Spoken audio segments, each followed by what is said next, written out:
بسم اللہ الرحمن الرحیم۔ السلام علیکم ناظرین، آپ دیکھ رہے ہیں prime time with T M. میں ہوں طارق محمود۔ باتیں بہت ہوئی ہیں حکومت کی 3 سالہ کارکردگی کے حوالے سے۔ عمران خان صاحب نے بھی ایک بڑی لمبی چوڑی تقریر کی ہے، کامیابیاں گنائی ہیں، اپوزیشن تنقید کر رہی ہے، بہت ساری باتیں ہو رہی ہیں۔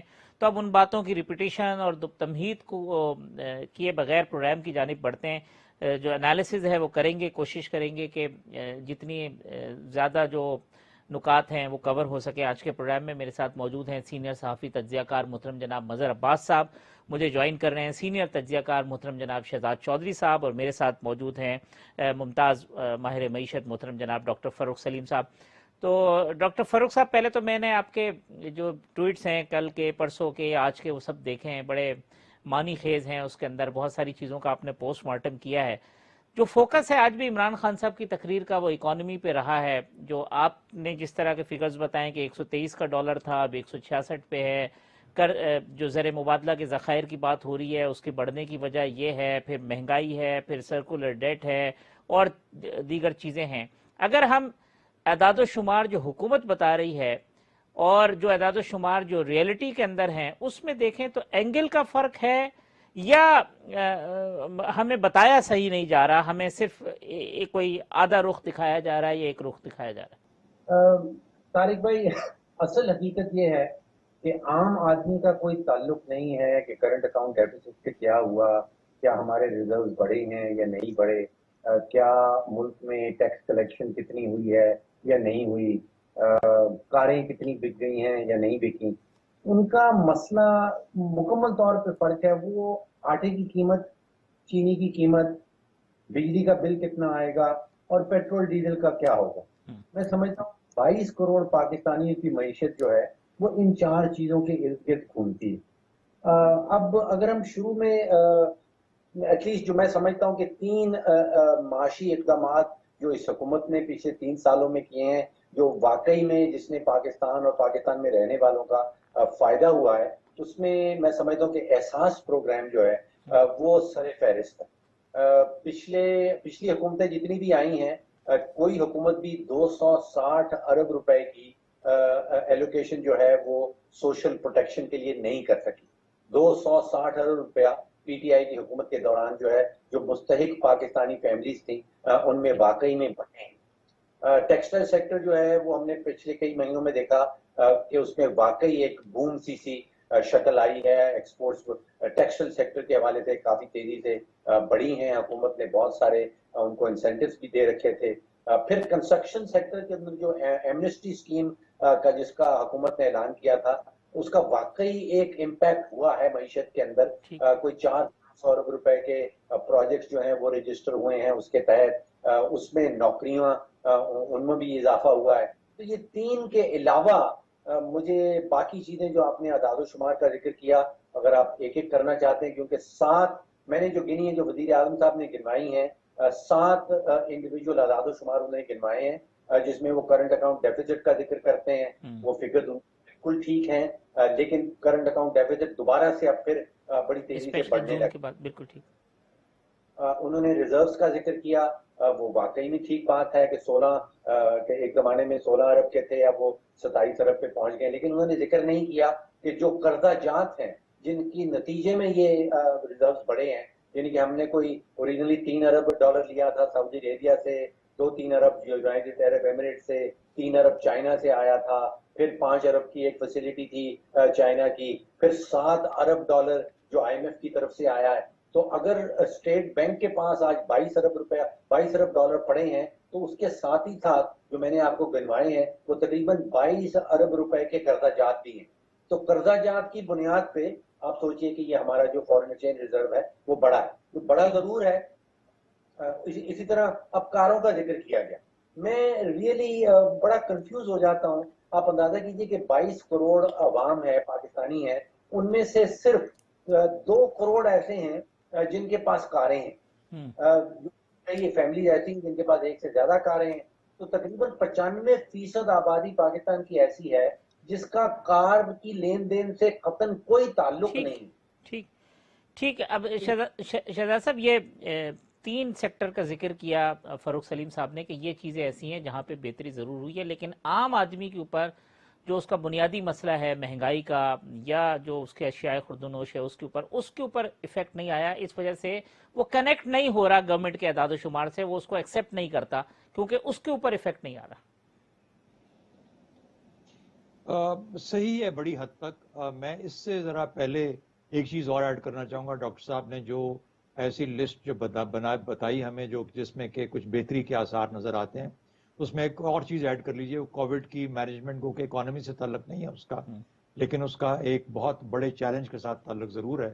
تو پی ٹی آئی کے 3 سال ہم دیکھ رہے ہیں، تو اس کے اندر میرے حال میں کووڈ مینجمنٹ بڑی حد تک بہتر انداز سے، اب وہ قسمت سے ہو گئی، کچھ ڈیفالٹ سے ہو گئی، کچھ وہاں پہ کچھ تھوڑے بہت جھٹکے کھانے کے بعد پہنچے، لیکن کچھ اللہ کا بہت کرم رہا. لیکن میرا خیال ہے کہ یہ کریڈٹ بھی فائنلی ایک این سی او سی کی ایک بہتر ایفرٹ کو جاتا ہے کہ مینجمنٹ ٹھیک رہی، اس کی بڑی حد تک ٹھیک رہی. دوسرا آف کورس انہوں نے مینشن کر دیا سوشل سیفٹی نیٹ کا جو ذکر انہوں نے کیا، بالکل ٹھیک ہے. واقعی میں اس سے بڑا سوشل سیفٹی نیٹ پروگرام شاید پاکستان کی تاریخ میں نہیں آیا.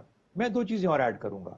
پہلے 3 سال دھکے کھانے کے بعد یا 2-2.5 سال دھکے کھانے کے بعد اکانومی میں ایک ہلکی سی رمق پیدا ہوئی ہے جان کی، اور میں اس کو خاص طور پہ انڈسٹری میں اور ایگریکلچر میں دیکھتا ہوں. اب یہ کہاں تک سسٹینیبل ہے، اس کی وجوہات کیا تھیں؟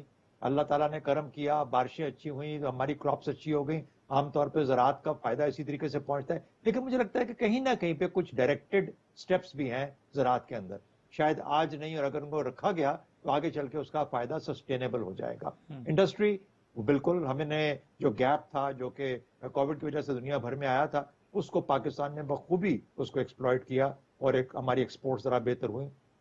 لیکن دونوں چیزوں کی وجہ سے کہیں نہ کہیں پہ جاب جو ہے اویلیبلٹی یا جو امپلائمنٹ ہے جو ریٹ تھا، میرے حال میں اس میں بھی ایک ضرور ہمارے حال گو کہ ہمارے یہاں سٹیٹس اتنے کلیئر نہیں ہوتے، لیکن لگتا ہے کہ اس میں بھی ضرور بہتری آئی ہوگی. کمزوری سب سے بڑی یہاں پہ آپ کو کیا نظر آتی ہے؟ کمزوری نظر آتی ہے جب پی ٹی آئی کے کانٹیکس میں دیکھتے ہیں. ایک یہ کہ شروع کے جو اکنامک مس اسٹیپس تھے، میرے خیال میں شروع میں 2-2.5 سال میں جیسا میں نے کہا دھکے دھکے کھائے، ان کو سمجھ نہیں آئی کہ اتنے بڑے چیلنج سے نپٹنا کیسے ہے. وہ کیپیبلٹی ایگزسٹنگ کرتی تھی. دوسری بڑی جو چیز کمی نظر آئے گی وہ ریفارم کی کمی نظر آئے گی. تیسرا دیکھیے، اصل میں جہاں آپ کا سوال بیسیکلی کہ جو عام آدمی ہے اس کی زندگی میں سکون جب تک نہیں آئے گا، یا اس کے جو مسائل ہیں ان کو یہ ایڈریس کرنے کی بات تھی. انفلیشن کیوں بڑھتی ہے؟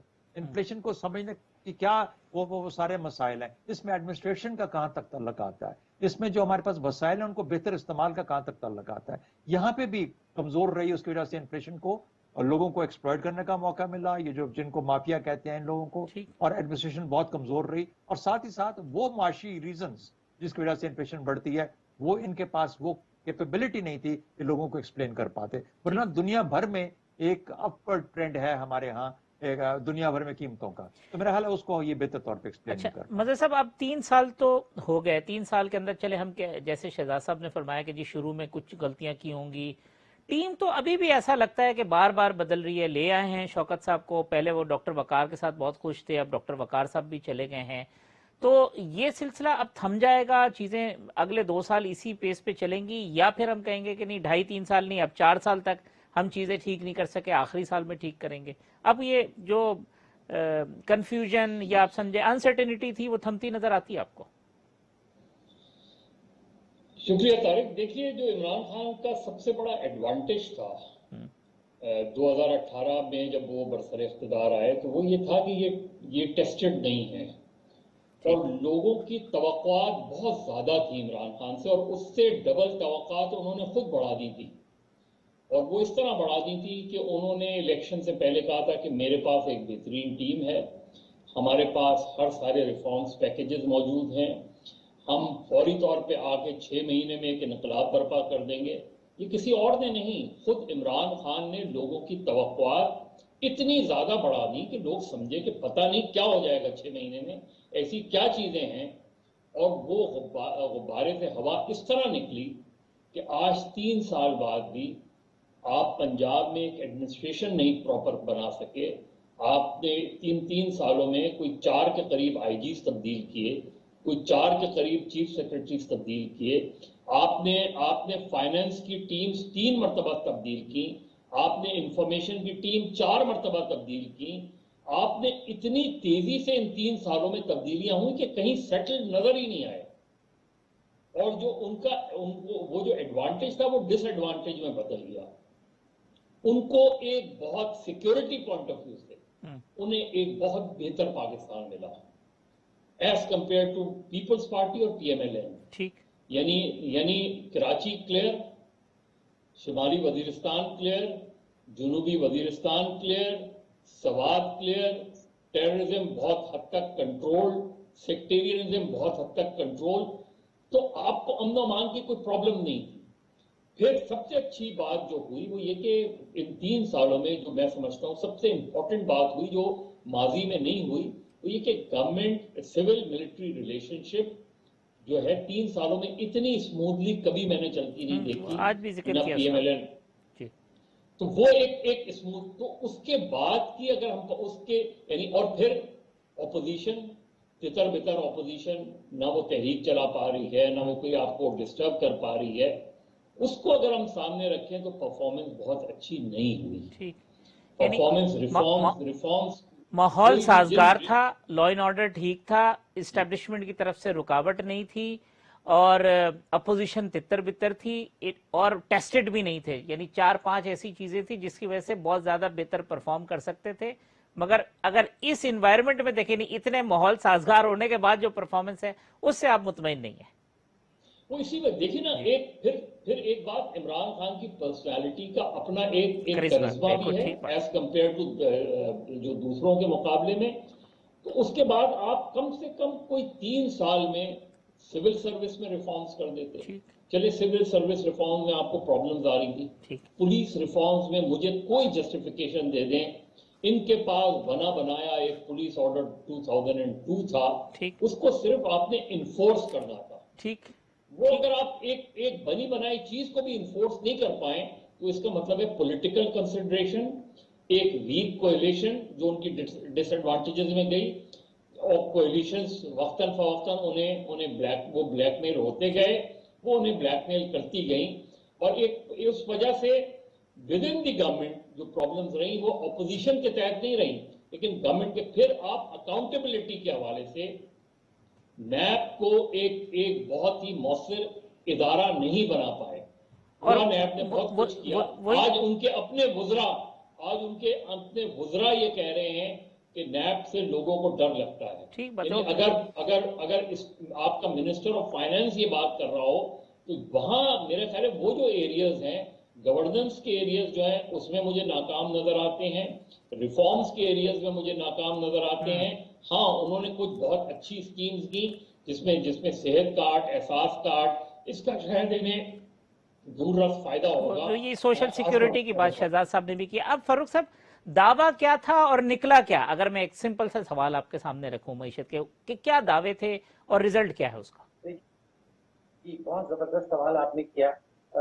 دعویٰ اگر ہم چلے جائیں جو 2018 کا منشور ہے پی ٹی آئی کا، وہ جب میں نے پڑھا تھا پھر میں نے پیپلز پارٹی کا پڑھا، پی ایم ایل این کا پڑھا، جو سب سے زبردست منشور پروڈیوس کیا تھا وہ پی ٹی آئی کا ہی تھا. 60 یا 61 صفحات ہیں، تقریباً 15,000 الفاظ ہیں. اور آپ سوچئے کہ 60 اور 61 صفحات کے اندر پی ٹی آئی نے بہت ہی خوبصورت طریقے سے پاکستان کے جو سب سے بڑے پرابلمز ہیں، میگا پرابلم، ان کو بڑے واضح طریقے سے، صاف و شفاف طریقے سے ہمارے سامنے رکھ دیا. انہوں نے کہا کہ جی حکمرانی کا بحران ہے، بہت بڑا پرابلم ہے، قومی قرضہ جات بڑی تیزی سے بڑھ رہے ہیں، بجلی کی چوری کا ذکر کیا گیا، اسٹیٹ اون انٹرپرائز کے نقصانات کا ذکر کیا گیا. اور اس سے بھی بہتر یہ کہ پرابلمز نہ صرف پرابلمز بتائے گئے، ان کے حل بھی سامنے رکھے گئے. ابھی کسی نے کہا کہ شاید ریفارم کا جو لفظ ہے وہ اگر آپ گننے چلیں تو ان 60 یا 61 صفحات میں تقریباً 3 درجن مرتبہ ریفارم کا لفظ، اصلاحات کا لفظ استعمال کیا گیا کہ یہ سلوشن ہے کہ پولیس میں ریفارم آئے گی، ایف بی آر میں ریفارم کریں گے، سول سروس میں ریفارم کریں گے. تو یہ سارے اہداف تھے، یہ سارے گولز تھے. آج کی تقریر آپ سنیں وزیر اعظم صاحب کی تو وہ سارے اہداف جو ہیں، وہ سارے گولز جو ہیں ریفارمز کے، وہ مجھے لگتا ہے بھلا دیے گئے. مطلب آج وہ بات کر رہے ہیں کرنٹ اکاؤنٹ ڈیفیسٹ کی، آج وہ ریزروز کی بات کر رہے ہیں، آج وہ کاریں جتنی بک گئی ہیں اس کی بات کر رہے ہیں. ان کا ذکر کہیں اوریجنل جو منشور لکھا گیا تھا جس میں جو گول تھے وہ وہاں ان کا کوئی ذکر نہیں ہے. اچھا پھر آپ سوچئے کہ آپ کی سوشل پروٹیکشن پالیسی ہے، آپ کی معاشی پالیسی ہے، آپ کی خارجہ پالیسی ہے، اس کا جو لپے لباب ہے، جو پیمانہ ہے، حکومت کامیاب ہوئی یا ناکامیاب ہوئی، وہ یہ بنتا ہے کہ ہم جیسے غریب ملک میں شرح غربت کیا رہی۔ ٹھیک 2018 میں جب پی ٹی آئی کی حکومت آئی تھی، اس وقت شرح غربت کتنی تھی، کتنے پاکستانی جو ہے وہ شرح غربت سے نیچے رہ رہے تھے، آج شرح غربت کیا ہے، یہ وہ لبے لباب ہے، یہ پیمانہ کہلایا جاتا ہے۔ سارے صحیح ایسے ملک جو پاکستان ٹھیک میں شہزاد صاحب جو بات مظہر صاحب نے کی نا اس کے اوپر میں گفتگو کرنا چاہوں گا کہ انوائرمنٹ بڑا سازگار تھا، اور جو ریفارمز جو فاروق صاحب کہتے ہیں کہ جو ریفارمز ان کا ایجنڈا تھا، تو سازگار انوائرمنٹ میں ریفارمز کی راہ میں رکاوٹ کیا رہی، گورننس کے ایشوز تھے یا ہرڈلز کیا تھیں؟ ایک وقفے کے بعد شہزاد صاحب آپ سے اس کا جواب لیتے ہیں۔ ویلکم بیک ناظرین، شہزاد چودھری صاحب، ڈاکٹر فاروق سلیم صاحب، مظہر عباس صاحب ہمارے مہمان ہیں۔ شہزاد صاحب، یہ بریک پہ جانے سے قبل مظہر صاحب نے جو بتایا کہ انوائرمنٹ بڑا سازگار تھا، اور فاروق سلیم صاحب نے کہا کہ ایجنڈا ریفارمز تھا۔ سازگار انوائرمنٹ میں ریفارمز کا ایجنڈا نہ ہونا، کمپیٹنس کی کمی تھی، گورننس کے ایشوز تھے، سسٹم ایسا تھا کہ آپ کچھ نہیں کر سکتے تھے، کیا تھا معاملہ؟ اچھا، میری نظر میں اس کو میں کہوں گا کہ سیاست کی ٹیکنیکلٹیز، اس سے میں کہتا ہوں، اس کی آپ کو بڑی سمپل سی ایک میں ایکسپلین کرتا ہوں۔ جو الیکشن یا جو سکسیس کرزما کے ساتھ ہوتی ہے، وہ آپ کرزما کے ساتھ، اپنی پاپولر اپیل کے ساتھ آپ لوگوں کو ووٹرز میں تو کنورٹ کر لیتے ہیں ٹھیک اور جیت بھی جاتے ہیں، لیکن اس کے بعد پھر کام کی باری آ جاتی ہے، کام کرنا پڑتا ہے۔ اچھا، اس کام کے اندر سب سے پہلے آپ کے پاس پریپریٹری پیریڈ میں ٹیمیں ہونی چاہیے، جو کہ جس طریقے سے 60-61 صفحوں کا مینیفیسٹو بنایا آپ نے، تو اس کو ہر پلان کو پلان آؤٹ کر کے اس کے امپلیمنٹیشن پالیسی بنائیں، اس کے طریقے بتائیں کیسے کریں گے یہ کام۔ ٹھیک پھر اس کے بعد لوگ اس طرح کے ہونے چاہیے جو کہ آپ کے ساتھ مل کے، لیکن جہاں پر آپ کرزما کے ساتھ آئے ہیں، وہاں پر پھر آپ ہی ہر چیز کے جیسے کہتے ہیں کہ ماسٹر بن جاتے ہیں، اور لوگ جانتے ہیں جب یہ کہا جاتا ہو کہ میں اپنی سیٹ عمران خان کے ووٹوں سے جیت کے آیا ہوں، یعنی میری اپنی کوئی جگہ نہیں تھی، یہ عمران خان کا ہی ووٹ ہے، یہ نواز شریف کا ہی ووٹ ہے، تو پھر ہر کام کے لیے عمران خان کو دیکھا جاتا ہے۔ اب وہ صرف کرکٹ کو دیکھ سکتے ہیں یا پولیٹیکل سائنس کے کچھ اصول آپ کو سمجھا دیں گے، اکانومی کے لیے آپ کو کسی اکانومسٹ کے پاس ہی بہرحال جانا پڑے گا۔ تو سب سے بڑی کمزوری تو مجھے یہ نظر لگی۔ لیکن بتایا تو شہزاد دوسری صاحب یہ گیا تھا کہ ہمارے پاس ٹیم ہے، ہمارے پاس اتنے کمپیٹنٹ لوگ ہیں، ہم یہ بھی ٹھیک کر دیں نہیں گے، ہے، نہیں آئی۔ ہاں، وہ دیکھیے جو کرسی پہ بیٹھ جاتا ہے نا، وہ پھر وہ جسے کہتے ہیں نا کہ ماسٹر ہوتا ہے ہر چیز کا، اس کو کسی چیز کی کوئی سیکھنے کی ضرورت نہیں ہوتی ہے۔ وہ کہتا ہے ہاں میں بتاؤں گا، میں نے دنیا دیکھی ہے، میں جانتا ہوں کیسے کام ہوگا۔ میں آپ کو مثال ایک اور دے دوں، دیکھیے اگر جب آپ پولیس ریفارم اور لوکل گورنمنٹ، یہ دو ایک ایسے ستون ہیں آپ کی سوسائٹی پہ کے اندر کہ ان کا سکسیسفل ہونا بنیادی تھا تحریک انصاف کی کامیابی کے لیے۔ اس کو کس نے فیل کیا؟ پنجاب نے۔ کیوں؟ کیونکہ وہاں کے جو سیاسی آپ کے ممبرز تھے، پولیٹیکل جو کانسٹیٹوئنسیز تھی وہاں پہ، انہوں نے ان چیزوں پہ یا پولیس ریفارم پہ اور لوکل گورنمنٹ پہ آگے آپ کو آگے چلنے نہیں دیا، تو وہاں پہ سیاسی مفادات سامنے آ گئے۔ پھر شروع کے دنوں میں، یعنی آپ یہ دیکھیے کہ سیاسی میں نااہلی تو نہیں کہتا، لیکن ایک نائیوٹی کہہ لیجیے، جہاں پہ کہ آپ کو اتنا کچھ سمجھنا آتا ہو سیاست کا، جب آپ اس لیول کی سیاست میں گھستے ہیں جہاں حکومت سازی اور حکومت کاری کرنی ہو، کہ وہاں پہ بالکل نووارد جو تھے دو، مریم نواز اور بلاول بھٹو، ایک وقت میں پہلے سال 2 سال کے اندر وہ آپ کے گرد دائرے بناتے ہوئے نظر آئے، یعنی وہ اس طرح نچا رہے تھے اس گورنمنٹ کو سیاسی طور پر۔ یہ تو اب جا کے کچھ تھوڑا بہت سکون آیا ہے اور ایک ٹھہراؤ آیا ہے، اور اب لگتا ہے کہ پاؤں زمین پہ ہیں، اب لگتا ہے کہ کہیں نہ کہیں پہ چیزیں ٹھیک چلنا شروع ہوئی۔ تو میرا یہ سب چیزوں کا مکسچر تھا۔ سیاست سے نابلد ہونا، پریکٹیکل سیاست سے نابلد ہونا میرے خیال میں بنیادی وجہ، اور پھر جو لیڈرشپ کی ڈرائیو ہوتی ہے کہ اگر یہ کام کرنا ہے تو کس طریقے سے لے کے چلنا ہے، کیسے کرنا ہے، کن سے کروانا ہے اور کتنے ٹائم فریم میں کروانا ہے، وہ مسنگ رہا، سیاسی مفادات آڑے آ گئے۔ مظہر صاحب، آج ایک اور امپورٹنٹ بات ہے کہ کچھ دنوں سے عمران خان صاحب خاموش تھے، اپوزیشن کی طرف کئی تقریریں ان کی ایسی تھیں جہاں پہ وہ اس طریقے سے گولہ باری نہیں کر رہے تھے، لیکن آج جو پوری اس تقریب کی تھیم تھی اس کے اندر بھی مطلب پیپلز پارٹی اور پی ایم ایل این کو کرٹیسائز کرنا، ان کو ایکسپوز کرنا، اور خود خان صاحب بھی جو ہے نا وہ روایتی لب و لہجہ ان کا نظر آیا، جو کچھ عرصے سے اسپیشلی جب وہ پارلیمنٹ میں انہوں نے سپیچ کی تھی اس کے بعد سے جتنی تقریریں تھیں اس میں ذرا خاموشی تھی، تو وہ آج خاموشی ٹوٹی ہے، اس کی کوئی خاص وجہ یا ایونٹ کی وجہ تھی اور کوئی نہیں؟ دیکھیے launch of a new campaign اس کو میں کہوں گا، کیونکہ یہ 3 سال کی کارکردگی نہیں پیش کی گئی، یہ 26 سال کی جرنی بتائی گئی. ٹھیک. اور اگر آپ دیکھیں تو کہ شروع میں جو ڈاکومنٹری دکھائی گئی وہ 3 سال کی کارکردگی کی ڈاکومنٹری نہیں دکھائی گئی، 26 سال کی کارکردگی. تو نئے جو کیمپین ہے یہ اس کا لانچنگ پیڈ تھا کہ ہم اگلے الیکشن میں کس طریقے سے جائیں گے. اور وہ تو خیر اسپیکولیشنز ہیں کہ جی 2022 کے اینڈ میں الیکشن کرا دیں گے نہیں کرا دیں گے، وہ تو ایک بات کی بات ہے. لیکن اب جس طرح بھی شہزاد صاحب کہہ رہے تھے کہ جب آپ الیکشن جیتے تھے تو اگر اس کے فوراً بعد آپ لوکل باڈیز الیکشن کرا دیتے اس کے 6 مہینے کے اندر تو چونکہ ایک لوہا گرم تھا تو ہو سکتا تھا کہ وہ لوکل باڈیز بھی آپ پنجاب میں جیت جاتے فوری طور پہ. اس کو ڈیلے کیا اور اس میں یہ پولیس ریفارم اور لوکل باڈیز میں پی ایم ایل کیو سب سے بڑی رکاوٹ بنی ان کے. پھر ایک بالکل ایک نئے شخص کو جس نے نئی پی ٹی آئی جوائن کی تھی ان کو آپ نے چیف منسٹر پنجاب بنا دیا. خیبر پختونخوا میں سب سے اسٹرینج ڈیسیجن کیا اور وہ یہ کہ ایک آدمی جس نے آپ کو 2013 میں کوئلیشن گورنمنٹ آپ کو بنانی پڑی تھی، اس نے 2018 میں آپ کو 2/3 میجورٹی دلوا دی لیکن اس کو چیف منسٹر نہیں بنایا. صحیح. اور اس سے بہت سے لوگوں کا خیال ہے کہ شاید یہ تاثر ملا کہ عمران خان کسی طاقتور آدمی کو کوئی بہت بڑی پوزیشن دینے کو تیار نہیں ہے. اسد عمر کو انہوں نے الیکشن سے پہلے ہی فائنانس منسٹر ڈکلیئر کر دیا، یہ کبھی نہیں ہوتا. کہ اس سے لوگوں کو یہ ہوا کہ اس کا ان کے پاس تو پوری تیاری ہے لیکن وہ تیاری نظر نہیں آئی. تو پولیس ریفارمز اور local bodies elections, local bodies جو ہے وہ اس لیے نہیں کرائے کیونکہ پولیٹیکل کنسیڈریشن، جیسے شہزاد صاحب کہہ رہے تھے، ایک ویک کولیشن کے ساتھ گئے تھے. آپ کو اندازہ تھا کہ اگر ہم نے پی ایم ایل کیو سے لڑائی لڑی تو کسی بھی وقت ہماری گورنمنٹ ٹاپل ہو سکتی ہے. تو میرا خیال ہے کہ عمران خان کے اندر پولیٹیکل، دیکھیے آج جو 26 سال کی پی ٹی آئی دکھائی گئی اور جو لوگ ہال میں موجود تھے ان میں تو بیشتر لوگ وہ تھے جو پی ٹی آئی کا حصہ کبھی رہے نہیں.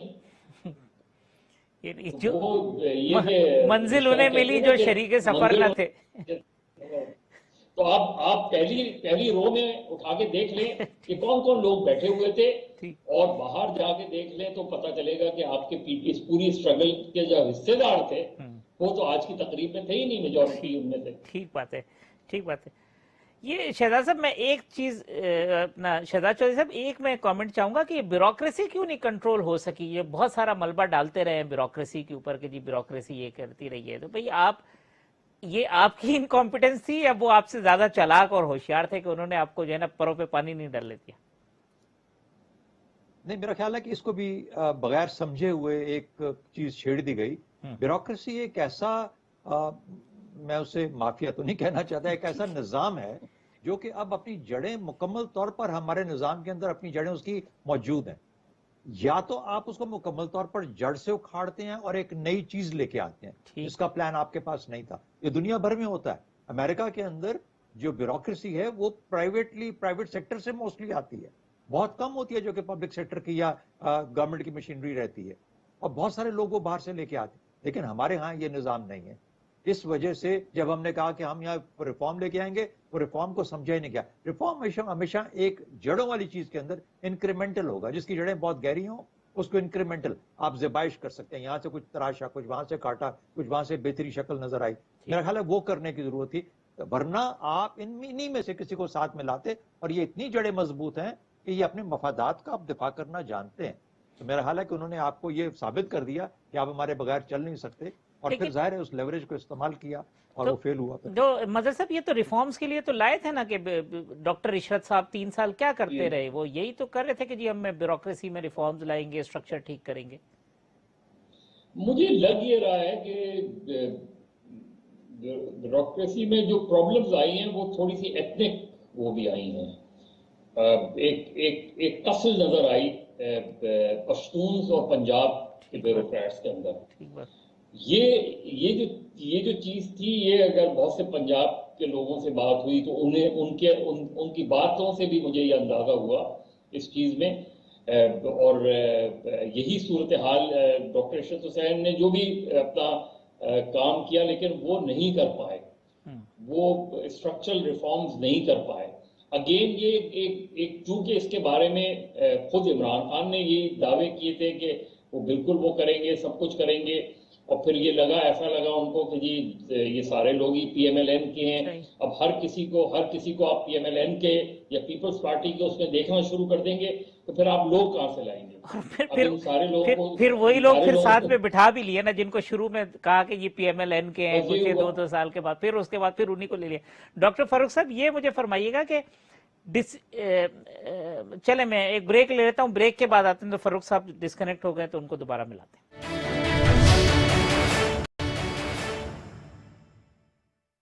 ویلکم بیک ناظرین. شہزاد چودھری صاحب، مظہر عباس صاحب، ڈاکٹر فاروق ہمارے مہمان ہیں. ڈاکٹر صاحب یہ بتائیے گا کہ کون سی ایسی جگہیں ہیں جو نظر آتی ہیں آپ کو کہ جہاں بر وقت فیصلے نہ ہونے کی وجہ سے نقصان ہوا؟ جیسے خود ایڈمٹ کرتے ہیں آئی ایم ایف کے پاس پہلے جانا چاہیے تھا یا فلاں فیصلہ ہونا چاہیے تھا. تو کون سے ایسے ہیں جہاں ہم نے فیصلوں میں تاخیر کی اور نقصان اٹھانا پڑا؟ دیکھیے طارق صاحب، ابھی جو بات کر رہے تھے، آئی تھنک شہزاد صاحب کر رہے تھے ٹیم کے حوالے سے، اسی کو اگر آپ تھوڑا سا آگے لے کے بڑھیں.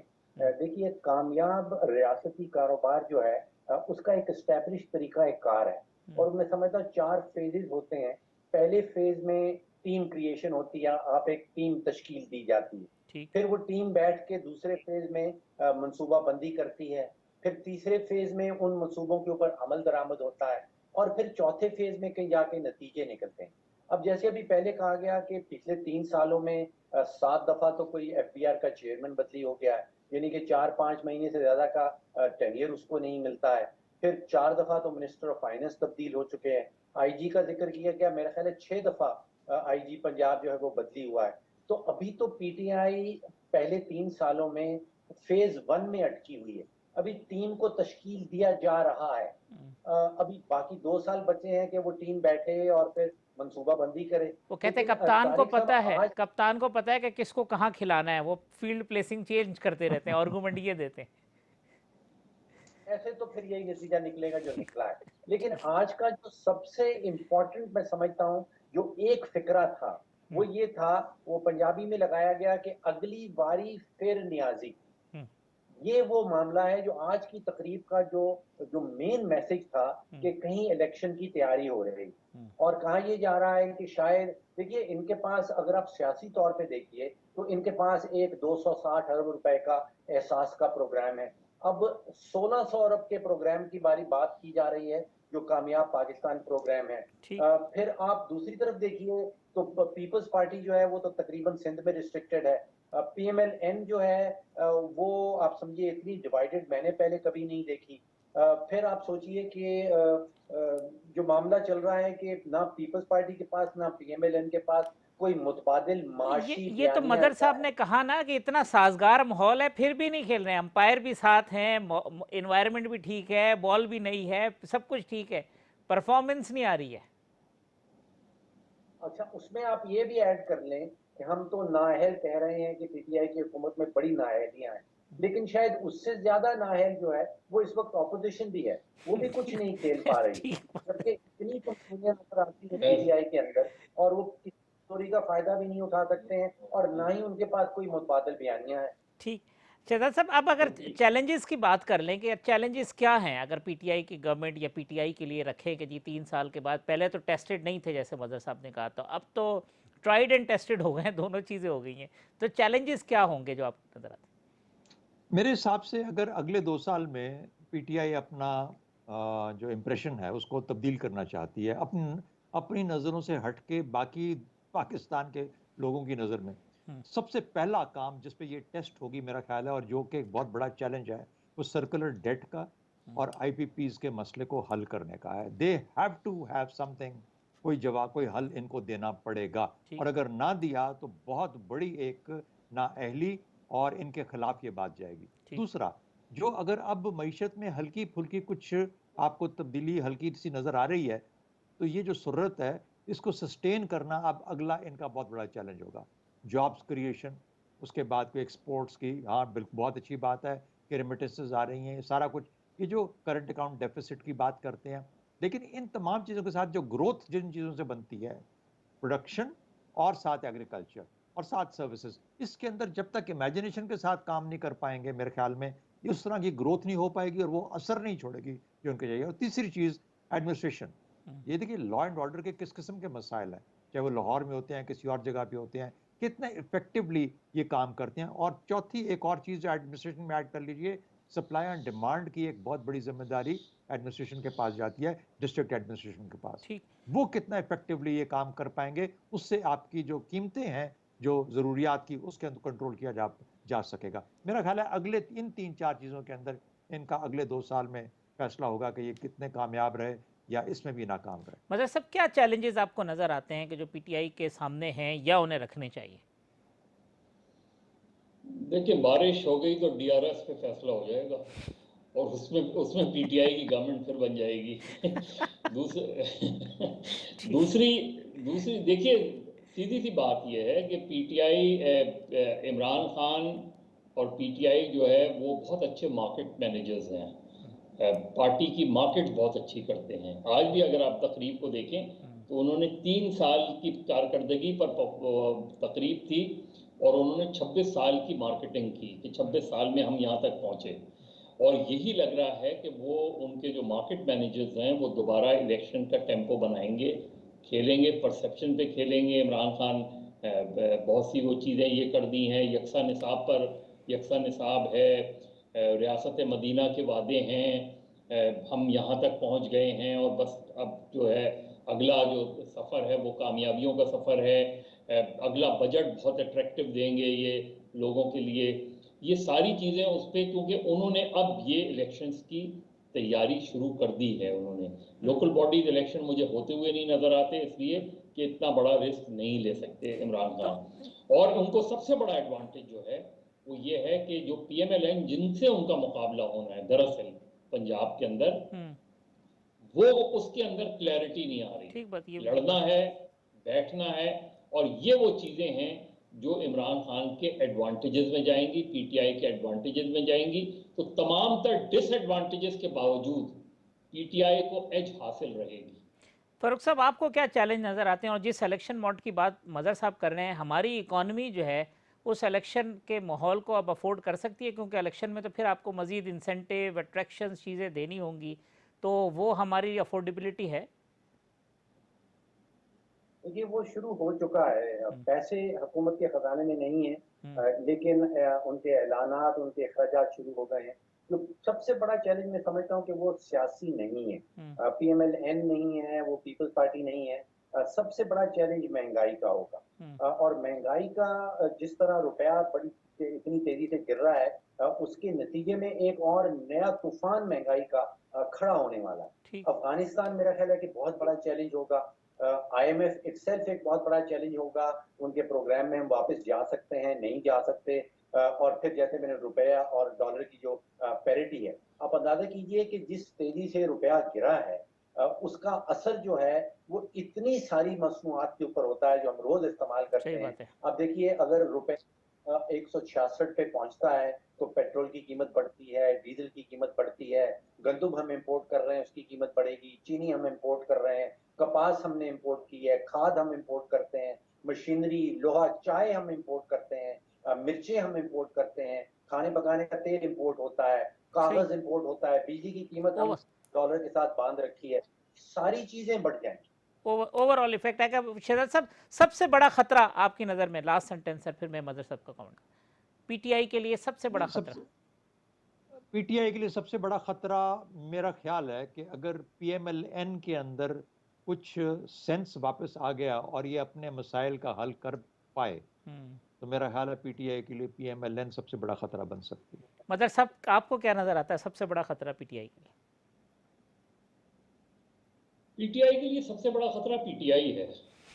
اور اس کی وجہ یہ کہ اس کی وجہ اگین ان کو ضرورت پڑے گی اگین پھر کہ اپنے اب تو کیونکہ اب جو اگلا الیکشن ہوگا وہ تو آپ کے 5 سال پر ہوگا. ٹھیک.